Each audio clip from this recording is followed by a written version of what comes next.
Hey, everyone, and welcome to today's podcast. I am super excited to have Tiana Baxter here with me today as my final type podcast as the Reflector. And I'm so freaking excited to have this conversation with you, Tiana. Welcome to the podcast. Thank you. Thank you for having me. So tell the listeners just a little bit about yourself before because I really can't, keep this enthusiasm of mine under control much longer. I've got so many questions. I want to dive down the rabbit hole with you, but please do tell my listeners a little bit about yourself. Yeah, no worries. So I am a reflector, as you've mentioned. I'm a 5'2" profile reflector. I actually got to work with you, Emma, in your mastermind, which was just the game changer for me in being a reflector, but also just in human design, which has been so phenomenal in my new business and in life and everything that I've done. That has just been absolutely incredible. So I just want to honor you and thank you for that firstly.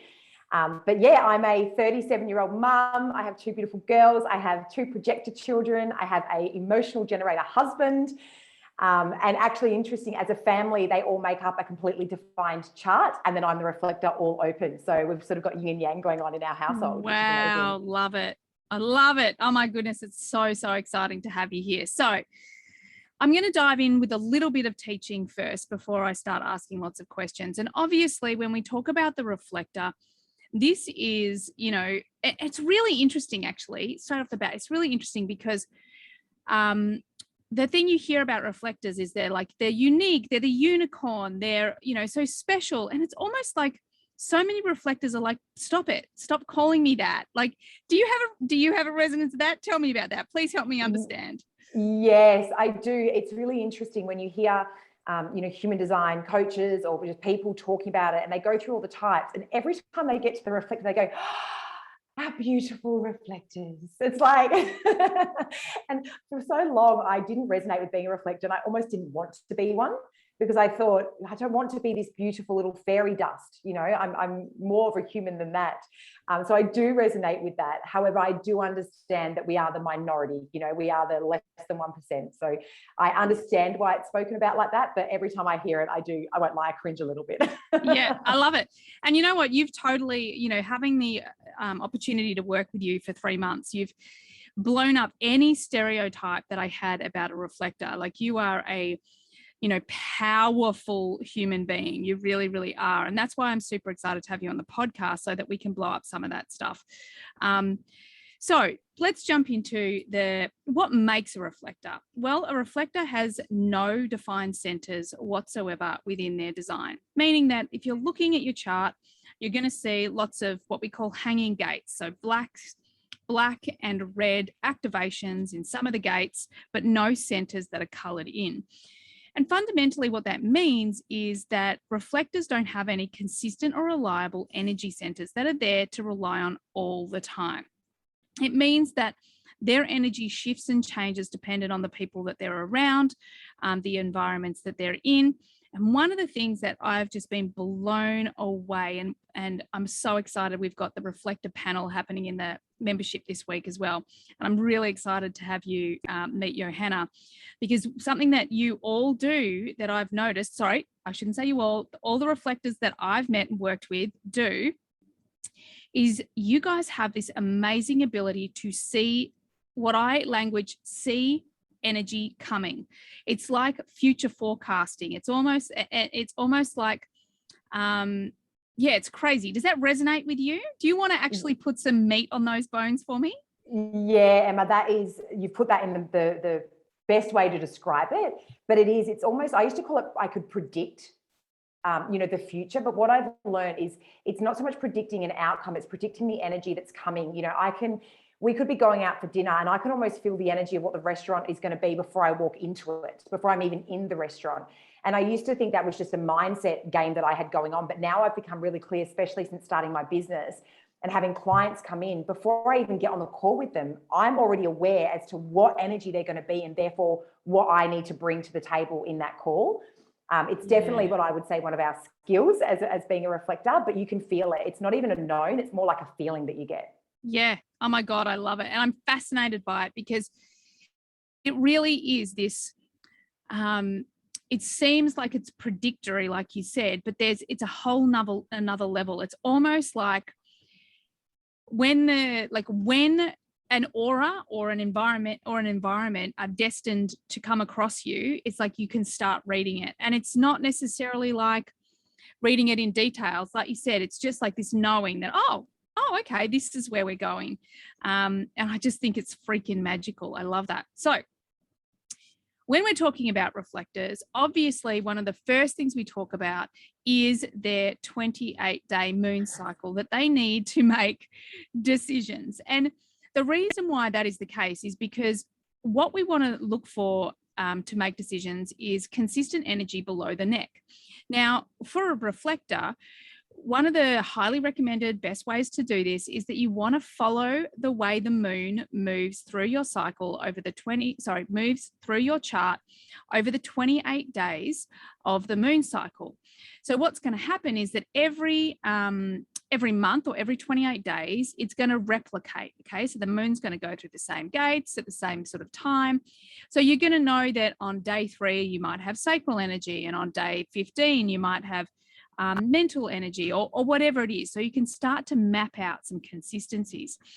Tiana, tell me, when you first learned that you had to wait this 28 days, how did that feel? How did that feel to you?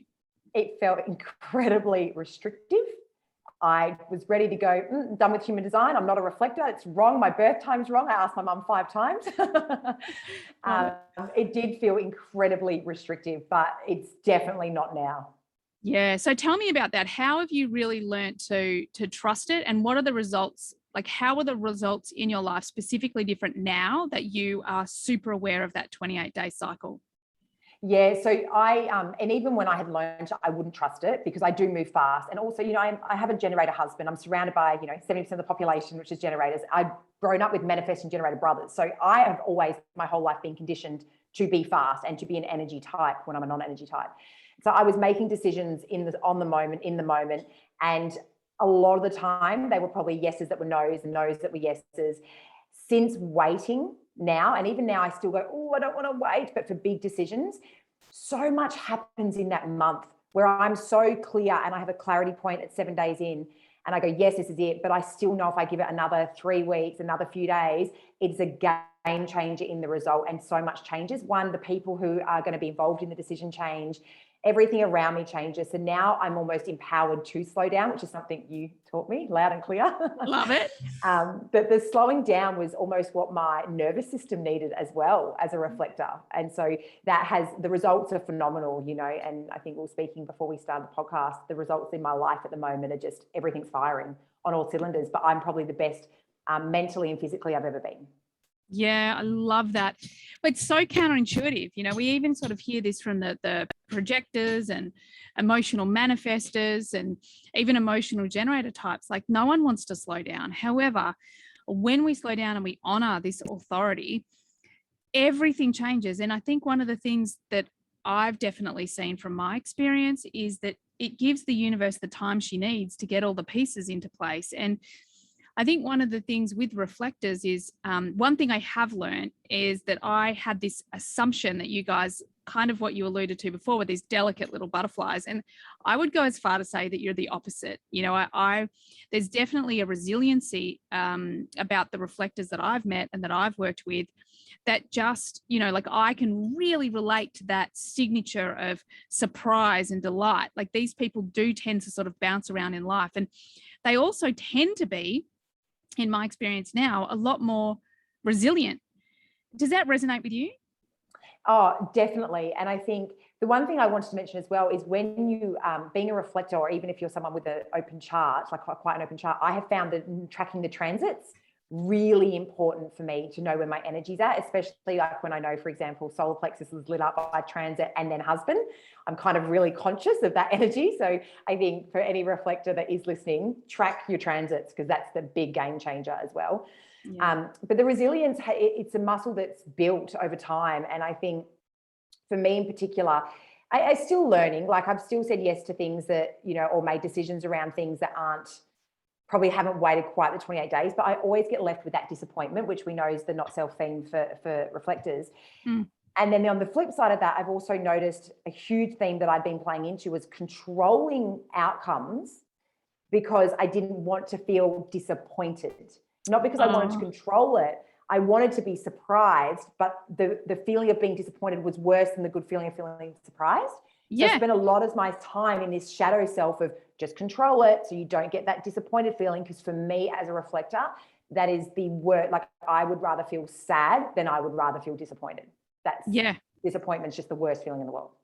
Oh my God, I love that. I was going to ask about that. And you have nailed it. Like the human brain is going to do more to avoid pain than it is to achieve to experience pleasure. You know, like this is our default setting. This is, as human beings, we are living in our conditioning a lot of the time. So I love that you've just made that that awareness that actually, if you lean into that fear of being disappointed, give it time and space, then the likelihood is that you will end up with that surprise delight and feel a lot better about it. Love it. All right. So tell me a little bit about, I just have to check my questions. We'll edit that bit out.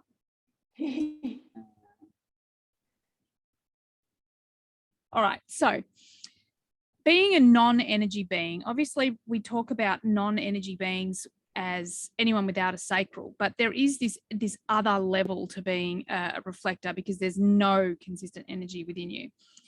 Two things. I want to talk about how you manage your energy and restore your energy. But before that, I want to talk to the point, many of you out there might have read about how reflectors can be a little bit like Teflon. I'm not sure I like that wording, but what that means in my experience and my for me is that they just have this ability to sort of let things either wash over them or let things go a little bit more easily.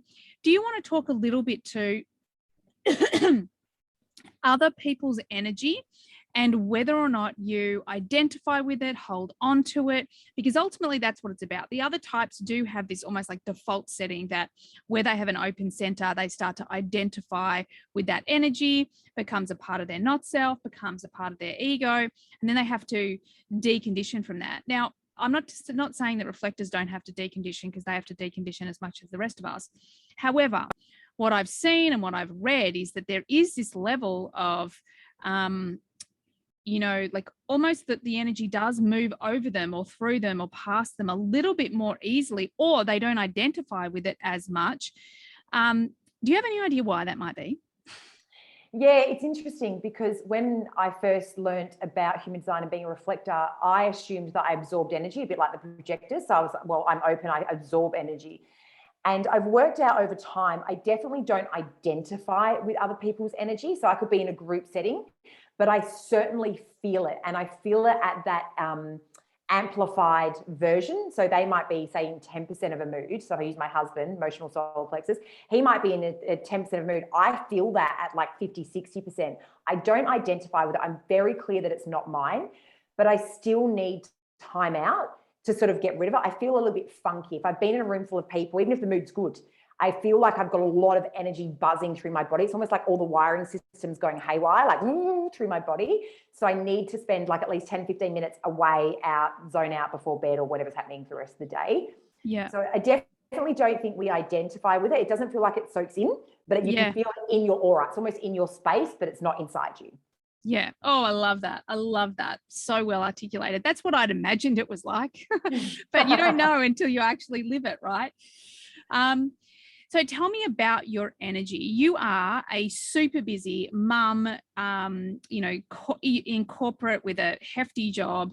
You have your business, you're a wife, you've got so many things going on. I love this because it completely blows up that stereotype of the reflector that can't do much. So what I'd love to talk to is your energy.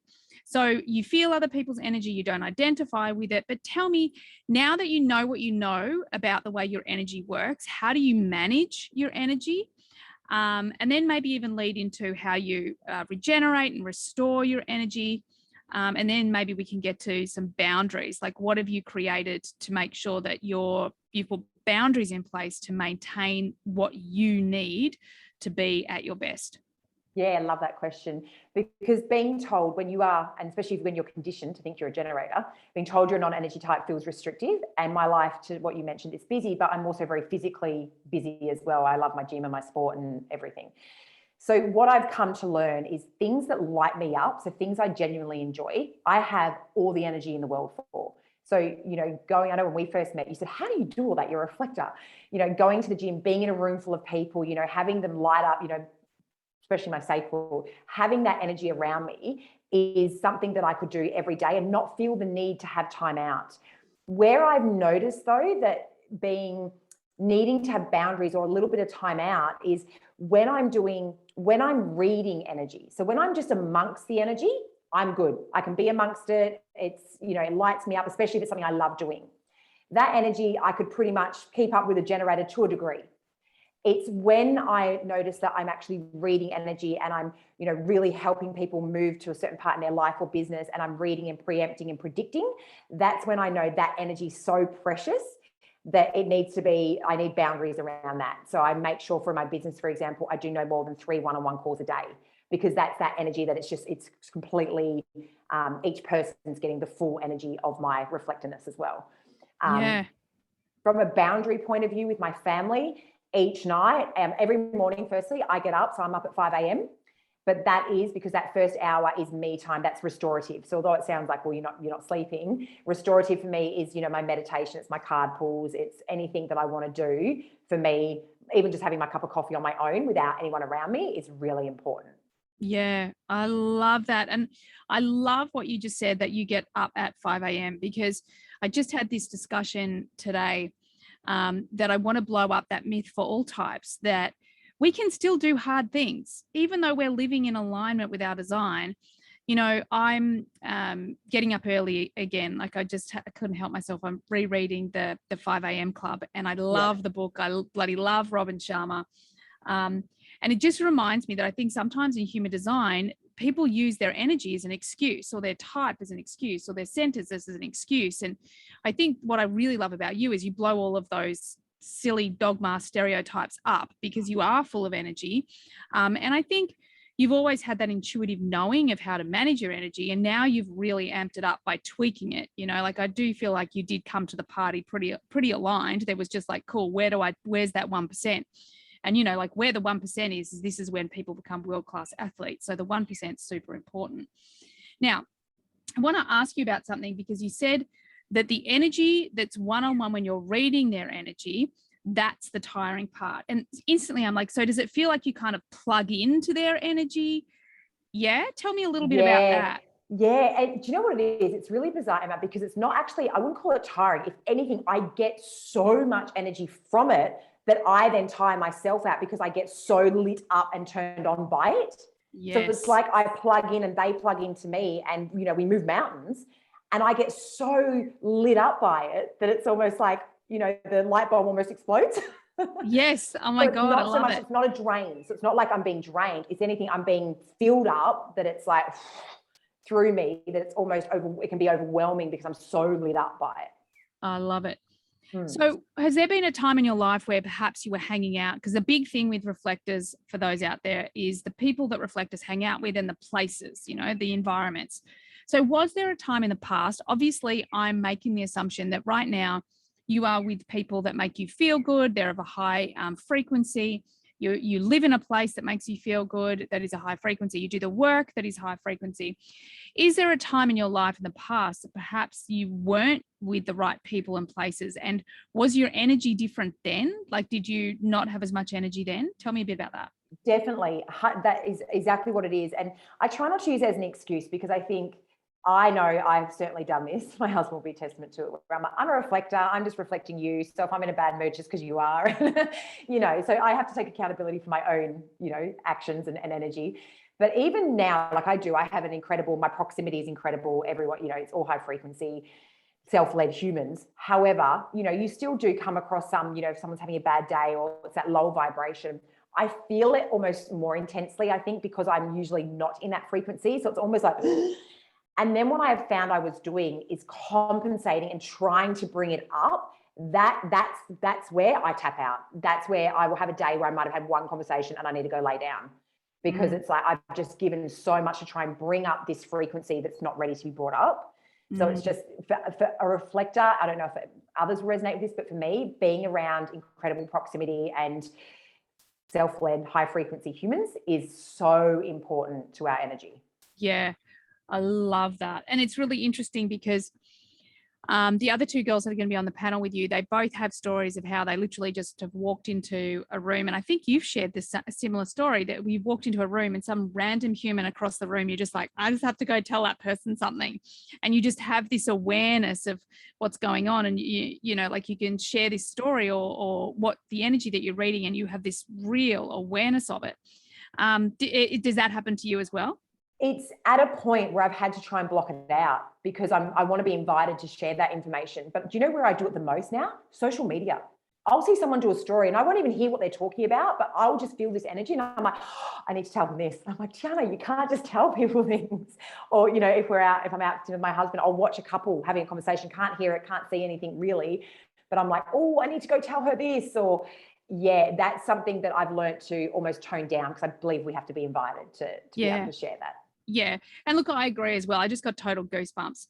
I do agree. And I think that that's part of it. And if we're meant to share, there will be an opportunity to do that, you know, and each gate that we do have and that is activated does have, you know, manifestor energy or projector energy or generated energy. So it's always going to give you a bit of a clue in how to respond, whichever way you need to. But I so love that. I wanted to say something before when we were talking about the non-energy types and this needing to rest and blowing up sort of the myths around it.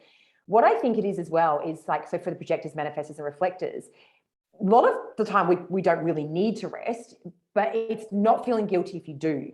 So when I am tired, because we're so conditioned to keep up with the rest of the population, it's almost like this guilt of, I can't rest, you know, I need to keep going. I think that's what it is. It's like, you don't actually think you are a non-energy type. Just know that when you do feel that you need to rest, it's actually okay to, rather than I'm just a non-energy type. So it's like getting rid of that stereotype. Yeah. And I couldn't agree more. And I actually think that this actually goes to generators and manifesting generators too. You know, we really need to be, but as we decondition, we free up a whole lot more energy. And what's important to understand is that we're going to have more energy the more that we decondition. However, our centers and our open centers are always going to be trying to run other people's energy. So we're all going to get tired. And even for me, as a manifesting generator, because I only have 4 centers defined, I can get exhausted really quite easily. It's just that when I'm going. So I think that's a super important point. And it's something that I would hear a lot, especially from women, that it's about giving yourself permission to stop when you need to. And I think often with a projector type, especially, it's like just giving yourself permission to do less and to receive more. I think we all need to do that, but the projectors are really here to sort of role model that for everybody so that we can all pick it up along the way. But I think that's such an important point, that all types need to give themselves permission to rest when they need to rest, because it's a game changer. So one of the things I want to talk about is codependency, because with reflectors, we read a lot, and the sort of the knowledge is that there can be a tendency for the reflector to get lost in a relationship, in a group of people, because there's nothing consistent to hold on to. So the unresourceful expression of that can be codependency.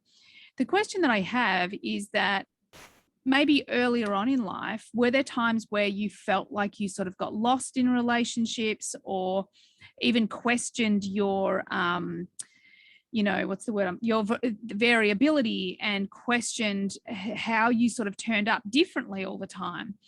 Do you want to talk to that a little bit? Yeah, definitely. I would definitely say earlier on in life, you know, my first few relationships of growing into an adult, I find that open G center for me, it comes into play a lot here. And it's that not really knowing who I'm going to be, depending on who I'm around, being, you know, having different groups of friends and people not really knowing how to connect with you because they see you in this other group and you're different, and then you're in this group and you're different. And it almost sometimes feels like you're playing Switzerland. You know, you're trying to keep but you're not. It's just who you are, because depending on who you're around, it's sort of the identity you can take on. Yeah. So yeah, definitely. And the codependency, my very first relationship, we won't go into it, but the codependency was best learning because it's never happened again in my life, so it was a good learning, but that was something that I really held on to. I didn't know who I was, where I was going. The direction was just, I was all over the place. It felt good, but it didn't feel normal. Yeah. If that makes sense. Like it felt good to be like that in my human body, but it didn't feel, I felt like I wasn't a normal person because everyone else was, they had this group of friends, they showed up this way, they did this, they did this, and I did that, all over the shop. Yeah. So. Yeah. I so resonate with that. Again, this is why I love to kind of blow up type a lot, because I've got a completely open G center and I felt exactly the same. So I love that. So do you notice, given that people and places are so important, and, in the past, codependency has been an issue, and codependency is probably going to be an issue for a number of reflectors until they've done the work. And I think this is the question that I'm really fascinated by, because doing the work at some degree means that you're going to ask for help. You need to ask for help. And I'm curious because I wonder if one of the hardest things for a reflector to do is ask for help, because people are constantly reflecting back to you who they are, not who you are. So in your journey to evolve, have you had experiences where you just like, dude, you're not seeing me? Does that resonate with you? Do you know what? When I've heard that about reflectors not being seen, I'll be honest, I've never experienced that. But I do wonder if that's because majority of my life I've been conditioned not to be a reflector, so I haven't been acting like one. So I've always felt seen and heard in my relationships and with my friendships. I find though, I still need to do some work around asking for help. It's something that I'm not overly great at even to this day. And I think you're right. I feel like I'm always doing the assisting with helping as well, because I'm a 5'2". So, I'm like a triple projection field. No, far out. It's amazing. What did you call me once? A mirror on legs. Yes. Yeah.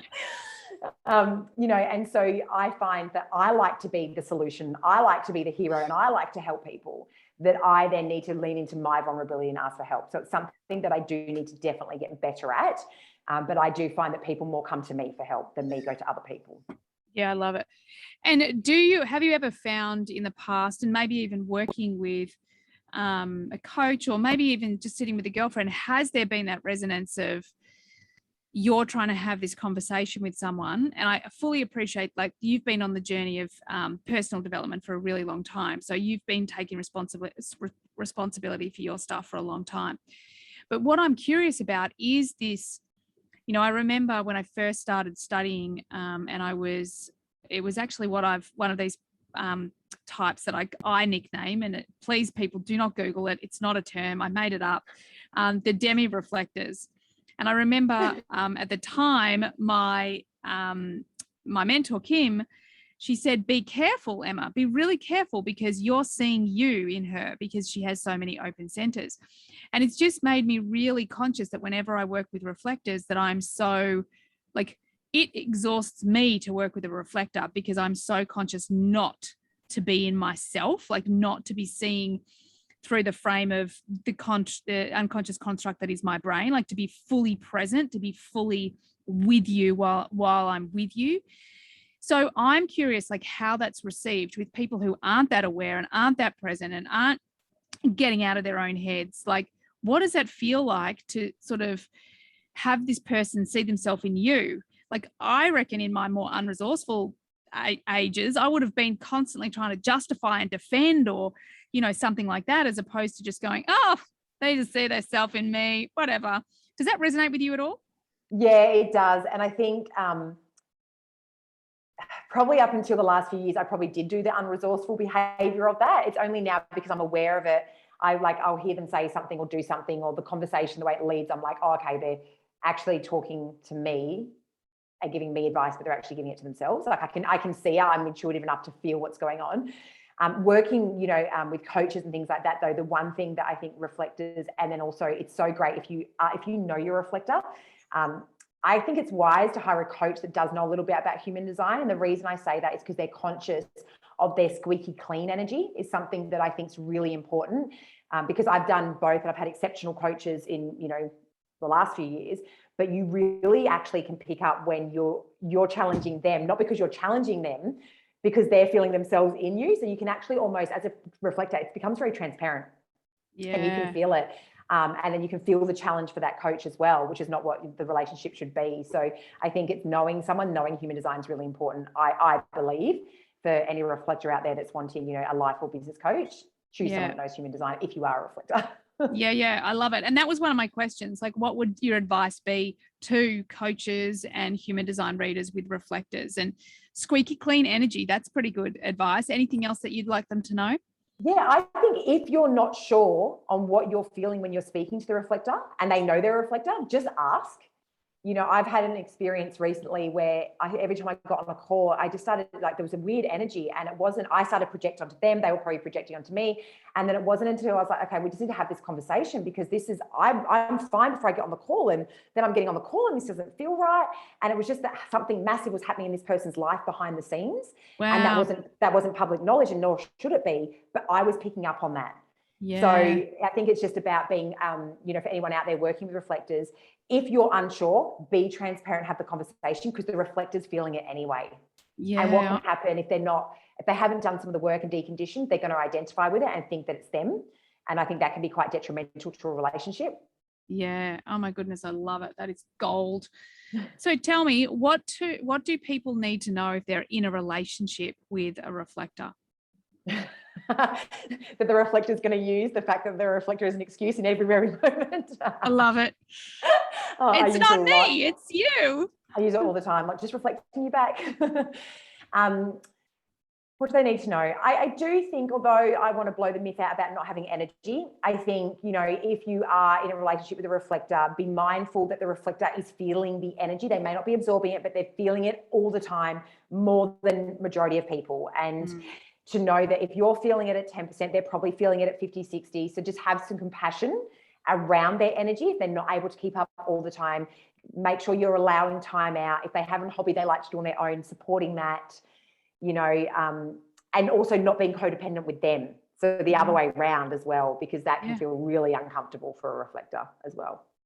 Yeah, I love that. I think that's really powerful, because one thing that we do know about human design is that if it's in us and we're repressing it, it's going to turn up in someone else. So, if you're repressing disappointment, you're going to be faced with someone who's disappointed in you, or so on. And I think that that's such an important point, that especially as people go through, and I don't mean you by any stretch of the imagination, but for the reflectors out there who are still working on things like codependency, if you're trying to shove it down and be like, okay, I can't be codependent, that's not the way to solve it. The way to solve it is to heal the why you're codependent. We know from an energetic point of view, it's because of an inconsistency that you've felt over your life. So you try to find consistency, but you still need to go through that process of healing whatever you think isn't, whatever the story is, whatever the belief system is. You can still heal that and feel really safe and secure in relationships. So as a reflector, if codependency is turning up, if disappointment's turning up, and you're like, that's weird because it's not in me, it will be in you. It'll be a part of you that is showing up in your external reality. Just to say, hello, I'm here. I need integrating into the rest of you. So you need to look at me. So using does that resonate with you? Yeah, I love the way you put that. It's so true. And I think that's I think sometimes, and I know two reflectors outside of myself, and we've all agreed we can use it as an excuse a lot of the time. And I think we don't need to use it as an excuse. If we're feeling it, it's not just the other person. It's like you said, it's the mirror. It's going to keep showing up time and time again until you heal it. And I know in the mastermind, we did work on the shadows in our gates. And for me, that has been such, especially in that gate 51, that has been such a big game changer for the way I operate now with relationships and people. Yeah. And this is the truth. Like, so many people don't want to look at their shadow, but it's the stuff that sets you free. And, we have the same conversation with the line 5s, like, oh, you're just projecting your stuff onto me. But I mean, I'm a line 5, and I'm telling you as a behavioral coach that every single thing that's projected onto you, there is some part of you in that projection. It just is. It always is, because that's quantum physics, like attracts like. We're all a puzzle piece that must fit together. And if it's healed in you, then you can't attract it. Now, what you can experience, and probably what I imagine reflectors will attract a lot, is that once they've healed it in them, or they're at, like, I don't know if we ever get to 100%, but if they, if they're up in the 80s plus percent healed through something, then they are going to attract people that are going to walk in their shoes, but behind them, because they're ahead of, and this is the same for anyone. So as long as you keep doing your own healing, then you're not going to be faced with the unresourceful stuff, and you'll be able to help people a lot more, which I think is, why we're here, right? Mm-hmm. Mm-hmm. It's never ending. Yeah, exactly. The healing journey, it's never ending. Exactly. So tell me, from your point of view, when you're a kid, what do parents need to know if they have a reflector child? Oh, that's a good one. I think allowing them freedom to explore who they want to be, because, we grow up in a construct that kind of tells us who we need to be and how we should act. And I think as a reflector, that's where a lot of conditioning, I think, comes into play, where we start acting like, a type that we're not. So I think definitely freedom to allow them, one day they might want to be Elsa, dressed up as Elsa. The next day they might want to be Peter Pan, and just to allow that freedom of expression is probably the most important thing. Yeah. I think as well, to make them feel seen, but invite them into things. Now, I know that is technically the signature of the projector, but I know for a reflector, because they can, change identity and be different people at different times, to be invited makes them feel like they do have a belonging somewhere as well. So I think for young reflector children, I think that's really important. And the third thing is watch your reflector child in a room. Because if they're feeling, if they gravitate towards a corner, or you can feel that they just don't look quite themselves, there's an energy in that room that's just not being conducive to them, that perhaps you need to help them remove themselves, or remove them for 5 minutes. Kids are already so intuitive, but I think reflector children, when they walk into a room, I'm yet to meet a reflector child other than myself. I would love to meet one. I think when they walk into a room, they know instantly whether the vibe of the room is there or not. So to allow them, if they're not happy and if their mood changes dramatically, to really get inquisitive as what's happening around them, and not just project onto them that they're being naughty. Yeah, I think that's golden advice. A friend of mine, her daughter's best friend is a reflector. So it's fascinating hearing the stories of this reflector child. It's so cool. It'd be beautiful to watch, actually, because kids are so intuitive already. So I can just imagine a reflector child just.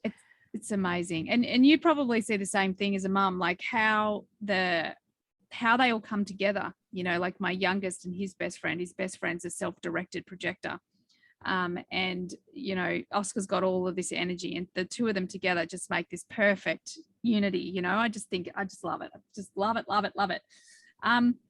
So I want to ask you about purpose and, knowing yourself. You kind of touched on it before, but this is something we hear a lot about the reflectors, that they don't have and I suppose I also ask this because I've got an open G center, I've heard this forever, like if you've got an open G center, then you're just never going to have that real consistency of direction and purpose. And I suppose partially it's true, but for me, I definitely know my purpose now. I know my direction. It's not crispy clear, and it kind of changes and shifts a bit, but I'd love to hear from your point of view. The language that we use is, don't ask a reflector to tell you who they are or put themselves in a box. Do you feel like you know who you are and you're connected to who you are on the inside? Definitely. So to answer firstly, the purpose, that is something up until probably the last 6 months, and you would know this even just from working together, that I was always, I don't know my purpose. I don't know where I'm heading, but I know who I am. I am so clear on my standards, that I have for myself, that I want to hold myself to. I'm very clear who I am. So if you asked me who I was, I could tell you that. However, if you ask me my purpose, I'm very clear as to what I want to do and who I want to help and the dream that I want to bring. But that, I'm so clear, is going to continue to evolve. So before, where I was trying to make it fit in a box, now it doesn't have to. because I know what I've started now is going to evolve so many times over, but that's okay. And I'm okay with that as long as I know who I am and what my standards are for myself. Oh my God, I love that. It's so good. And I I totally resonate. You know, totally resonate. And for me, I've got this real connection to my personality sun gate. And like whenever I think, oh, you know, whenever the mind gets involved, I'm like, oh, peace. I'm sweet. I know what my North Star is. And I think that no matter what type you are, I think that your words are so incredibly important and powerful, is that I believe that purpose is a feeling. And when you're on purpose, if you follow the feeling, you don't need to have the crispy, clear, exact, this is who I'm becoming. So just focus on what you do know. Just focus on the feeling that does feel right and head in that direction. And you're going to be, the universe is not going to just leave you hanging. She's going to, you know, put things in your way so that you can understand who you are. And I think this piece of knowing who you are, and we're really talking about now, we're moving into a time that's so much more spirit. I don't want to use the word identified, but we are so much more connected to our spirit and our soul. And, you know, like, I know who I am. Can I put that into words that are detailed, succinct, and clear? Probably not. But if you gave me a week, I might. So I think that this is the other thing with reflectors, is that you guys have access to such wisdom and potential. You know, reflectors see the potential of energy. That's what an undefined center or gate or anything that's white in your chart, it's all about the ability to see the potential of energy. And it's like, you guys get all of this opportunity. And why would you want to put yourself in a fucking box? Do you know what I mean? Like, if you get access to all that all the time, why would you want to? Why would you want to bring yourself, you know, down and shove yourself into something smaller than you are? And, you know, a number of reflectors I've now met, they are actually like powerful networkers or jack of all trades, or like the shit they can get done. And the one of the things I'm just realizing now as I'm sort of talking to you or with you, is that the reflectors that are just off this planet, like you, I just think that you're extraordinary. Like you are just amazing. And what they don't do is they don't get caught up with who they need to be. They let go of their ego. They're on the ride. They're enjoying life, and they're so all in. You know, they're so all in, and they've got this thing that, as human beings, we're not very good at, is this ability to sit in uncertainty. Because they're so used to uncertainty, it actually becomes one of their superpowers. And this uncertainty kind of takes them on the little stepping stones from one thing to the next to the next. And they're quite fine. I think that a lot of this, you know, they don't know their purpose, or they can feel really disconnected, or they don't know who they are, is really coming from a low consciousness, a really low expression of the reflector. Because honestly, I have not yet spoken to one lost reflector, not one. I've spoken to lots of lost every other type, but I've not met a lost reflector yet. Does that resonate with you? Yeah, it does. And I think if you're, you know, if there's a new reflector listening to this, you know, and they've just learned their reflector, that at first can feel like, I remember hearing that something very similar to what you said, and I'm thinking, but I do feel lost. I don't know what I'm doing. Know that it comes full circle, and you actually do end up going, so the doing every day, the enjoying every moment is the signature theme of the reflector.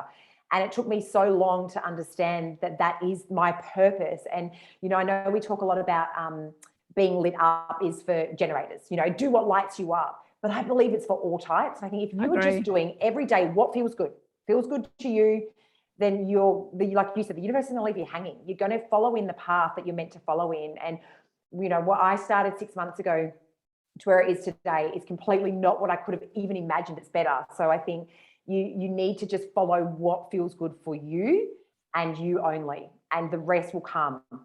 Yeah, I so agree. And do you think, because I believe that the reason why things are so different in the last 6 months for you and for anyone who's really deconditioned, it's exactly that. Like the hardest and the easiest thing that you can do with human design is stop making decisions from your mind and start making decisions from your authority. Like, as soon as you do that, like, I will often look where I am now, and just to remind myself, like, do I have those things that I wanted in the past? Do I have a clear 3-year plan, 5-year plan, 10-year plan? nah, like I know where I want to be, but it's no different to the way it was when I felt really lost. You know what I mean?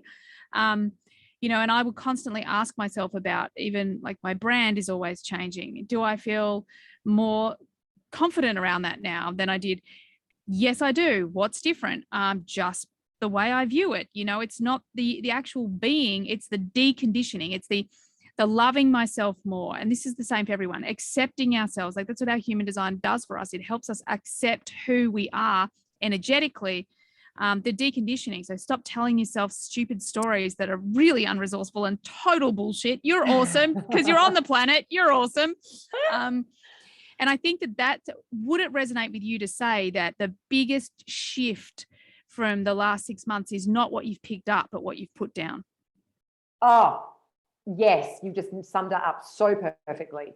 100%. And, before when you mentioned, do you know who you are? I think what comes into play, and this is for any type as well, yes, I know who I am, but do I still get really inspired by other people and want to take on a bit of that identity? Yeah, at times I do, especially because, we're in a world where we've got all this inspiration, open head center, open G center. Yeah, I do want to, but as long as you truly know what your values and morals are, you're going to come back to that compass every time, and that's for me now with whatever purpose I'm meant to live.